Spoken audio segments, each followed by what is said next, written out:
Hello guys, இந்த வீடியோல யாரை பத்தி பார்க்க போறோம் அப்படின்னு சொல்லி பார்த்தீங்கன்னா, சுகன்யா முரளி அப்படின்னு சொல்லக்கூடிய இவங்களுடைய பர்ஃபார்மன்ஸ், யார் டீம்ல இவங்க போயிருக்காங்க, இவங்க எங்கேருந்து வந்திருக்காங்க, இவங்களுடைய ஏஜ் என்ன, என்ன பாட்டு பாடியிருக்காங்க அப்படின்னு சொல்லிட்டு ஒரு ஃபுல் டீடைல் தாங்க இந்த வீடியோல பார்க்க போறோம். ஸோ நம்ம சேனலை ஃபர்ஸ்ட் டைம் பார்க்குற பர்சன் நீங்க இருந்தீங்கன்னா மறக்காம நம்ம சேனலை சப்ஸ்கிரைப் பண்ணிக்கோங்க.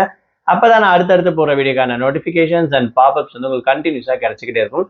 அது மட்டும் இல்லாம இந்த வீடியோ பத்தி உங்களுக்கான கருத்துக்கள் ஏதாச்சும் தாராளமா நீங்க கமெண்ட் பாக்ஸ்லயும் மென்ஷன் பண்ணலாங்க.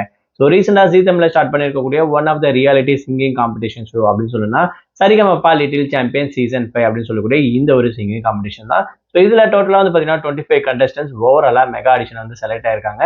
ஸோ இந்த 25 கண்டஸ்டன்ஸ்க்கும் ஒவ்வொருத்தருக்கும் வந்து பாத்தீங்கன்னா இன்ட்ரோடக்ஷன் ரவுண்ட் அப்படின்னு சொல்லிட்டு கடந்த 2 வாரமா நடந்துட்டு இருக்கு அப்படின்னு சொல்லலாம். அதுல ஒன் ஆஃப் த பர்சனா இருக்கக்கூடிய அதாவது சுகன்யா முரளி அப்படின்னு சொல்லக்கூடிய இவங்க ஒசூர்ல இருந்து வந்திருக்காங்க. இவங்களோட ஏஜ் வந்து பாத்தீங்கன்னா 14.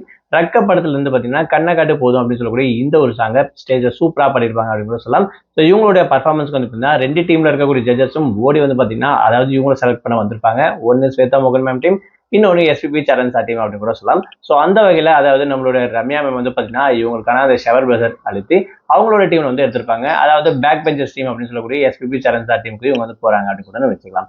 வரப்போற நாட்கள்ல இவங்க டீம்ல எப்படி எல்லாம் பர்ஃபார்ம் பண்ண போறாங்க, இவங்க இன்னும் என்னென்னலாம் பண்ண போறாங்க அப்படின்னு பொறுத்து வந்து பார்ப்போம்.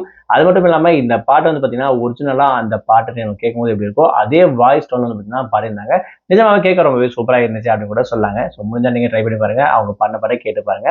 ஸோ வரப்போற நாட்கள்ல இன்னும் யாரெல்லாம் என்னென்ன பர்ஃபார்ம் பண்றாங்க, அடுத்தடுத்து என்னென்னலாம் இருக்கு அப்படின்ற விஷயத்த வேற ஒரு வீடியோல நான் உங்களுக்கு அப்டேட் பண்றேன். இந்த வீடியோ பத்தி உங்களுக்கான கருத்துக்கள் ஏதாச்சும் தாராளமா நீங்க கமெண்ட் பாக்ஸ்ல மென்ஷன் பண்ணுங்க.